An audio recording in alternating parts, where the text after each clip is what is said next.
ఎన్నడూ లేని విధంగా మరీ ముఖ్యంగా ఆంధ్రప్రదేశ్ రాష్ట్రంలోనే రాజకీయాల్లో అనేక రకమైన వింతలు, విడ్డూరాలు, విచిత్రాలు జరుగుతున్నాయి. ఈ జగన్మోహన్ రెడ్డి గారికి ఏం ఆలోచన వచ్చిందో లేదా తలపొగురుతో చేస్తున్నాడో నాకైతే అర్థం కాలేదు. కానీ చాలా చాలా విచిత్రమైన పనులు చేస్తున్నాడు. నా 30 ఏళ్ళ రాజకీయ చరిత్రలో ఉద్యోగస్తులు మాత్రమే ట్రాన్స్ఫర్ చూశాను, కానీ ఎమ్మెల్యేలకు మంత్రులకు ట్రాన్స్ఫర్లు చూడడంలే. ఒక ఎమ్మెల్యేని వేరే ఊరికి ట్రాన్స్ఫర్ చేస్తున్నాడు, ఆ ఊరిలో పోటీ చేయమని. 5 సంవత్సరాలు ఇక్కడ పనిచేసి 5 సంవత్సరాలు అక్కడ కష్టపడిన వ్యక్తిని ఇక్కడ పనికిరాడని చెప్పి వేరే ఊరికి పంపిస్తే అక్కడ ఏ విధంగా అక్కడ ఆయన రాణిస్తాడో, వాళ్ళకి ఏ విధంగా సేవ చేస్తాడో నాకైతే అర్థం కావడం లేదు. అంటే ఇక్కడ వేసిన చెత్త ఆ ఊరికి పోతే ఏదో బంగారం అవుతుందా లేదా ప్లాటినం అవుతుందా అర్థం కావడం లేదు. ప్రజల్లో చాలా చాలా చులకన భావం ఉంది. ప్రజలు హేళన చేస్తున్నారు ఈ పరిస్థితి చూసిన తర్వాత. అంతేకాదు ఈయనకు ఎక్కడ కూడా దొరకడం లే.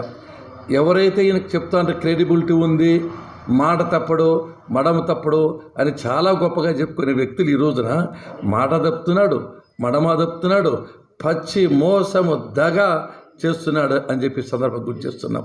ఒక వ్యక్తి, ఒక ఎమ్మెల్యేగా ఉండే వ్యక్తి రాత్రిమూలు కష్టపడి పనిచేశాడు. అటువంటి వ్యక్తిని నువ్వు పనికిరావు అని చెప్పి పేరు చోటు పంపిస్తున్నాడు.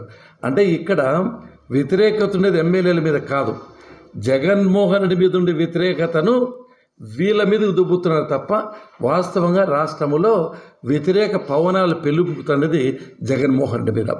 కారణం ఏమంటే ఈయన అసమర్థుల పరిపాలనలో ఏమాత్రం అనుభవం లేకపోవడం వల్ల విచిత్రంగా పరిపాలన చేస్తున్నాడు. అంటే డిస్ట్రక్టివ్ ముఖ్యమంత్రి, కన్స్ట్రక్టివ్ ముఖ్యమంత్రి కాదు ఈయన.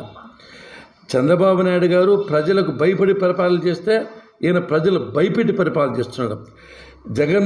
చంద్రబాబు నాయుడు గారు ప్రజల కోసం ప్రభుత్వం పనిచేస్తే ఈయన డబ్బు కోసం పనిచేస్తున్నాడు.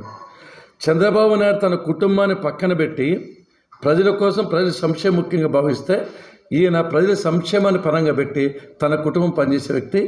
జగన్మోహన్ రెడ్డికి చంద్రబాబు నాయుడుకు నక్కకు నాగలోకానికి ఉన్నంత తేడా ఉంది.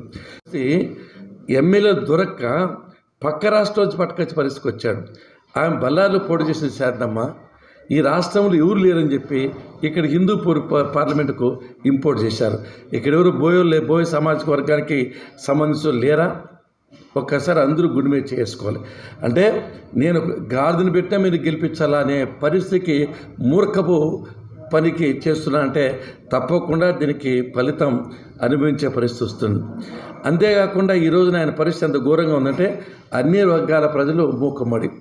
తానేమో అరాచకాలతో, అక్రమాలతో, దౌర్జన్యాలతో పరిపాలన రాక్షసపాలు మైపరిపించాడు. ఇంకో వైపున రైతులకు అన్యాయం చేశాడు. రైతు రక్షక ప్రభుత్వంగా రైతు భక్షక ప్రభుత్వం ఉంది. ఉద్యోగస్తులకు మరీ ముఖ్యంగా ఆ రోజు ఉద్యోగస్తులంతా సాయం చేశారు. ఈయన గెలుపులో భాగస్వామ్యం లేరు చాలామంది. ఈ రోజున ఉద్యోగస్తులందరికీ పంగనామాలు పెట్టాడు.